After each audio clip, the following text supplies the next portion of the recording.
13वीं से 16वीं शताब्दी आप सभी विद्यार्थियों का ऑनलाइन क्लास में स्वागत है। मैं बद्री विशाल चारण, असिस्टेंट प्रोफेसर इतिहास, पिंडवाड़ा राजकीय महाविद्यालय। आज हम बीए तृतीय वर्ष के द्वितीय पेपर के प्रथम चैप्टर अर्थात पुनर्जागरण का अध्ययन करेंगे। सबसे पहले हम आपको बता देते हैं पुनर्जागरण का अर्थ क्या होता है।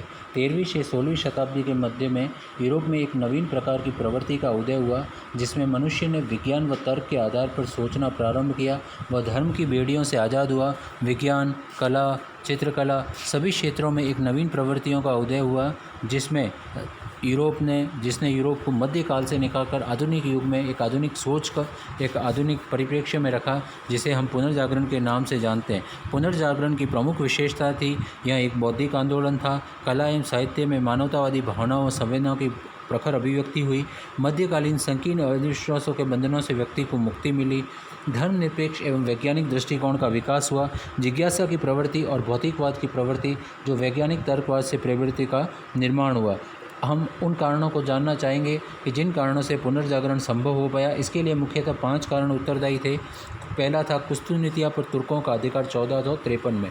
यूरोप व मध्य एशिया अर्थात ईसाइयों और इस्लाम के बीच में एक लंबे समय तक संघर्ष चला, जिसमें 1753 में कुस्तुनितिया को तुर्क साम्राज्य ने जीत लिया। जिसके बाद पूर्व के साथ संपर्क के लिए इनको एक नए रास्ते की तलाश करनी पड़ी, और इस नए रास्ते ने लोगों को पहली बार ये दिखाया कि पश्चिम जगत ही नहीं, पूर्वी जगत भी श्रेष्ठ है। यहाँ की उपलब्धियों से, यहाँ की समृद्धि से लोग चकाचौंध हो गए व उन्होंने नए जानने की, जिससे नई खोजों, नई वैज्ञानिक प्रवृत्ति का उदय हुआ।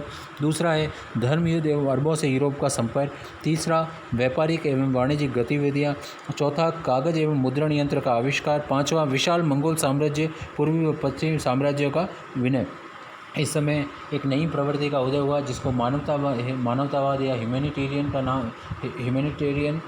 मानवतावादी दृष्टिकोण का विकास हुआ, जिसमें समस्त मानवीय गतिविधियों के केंद्र में इंसान को रखा गया। कला के जितने रूप थे, विज्ञान के जितने रूप, उन सब का उद्देश्य मानव के जीवन में बेहतरी लाना तय किया गया।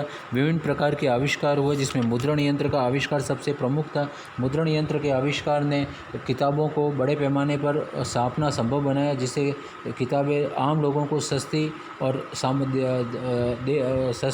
और लोक प्रचलित भाषाओं में मिलना संभव हो पाया, जिससे ज्ञान पर लोगों का और ज्ञान की व्याख्या पर लोगों का एकाधिकार समाप्त हो गया। इसके साथ साथ विभिन्न प्रकार की नई प्रवृत्तियों का उदय, जिसने विज्ञान, संगीत सबको प्रभावित किया। इस समय के प्रमुख कुछ कलाकार थे पेट्रार्क, लियोनार्डो दा विंची, बोकासियो इत्यादि। इसने Copernicus, Galileo, Newton, William Harvey जैसे वैज्ञानिकों ने भी पुनर्जागरण की भावना को बढ़ावा दिया।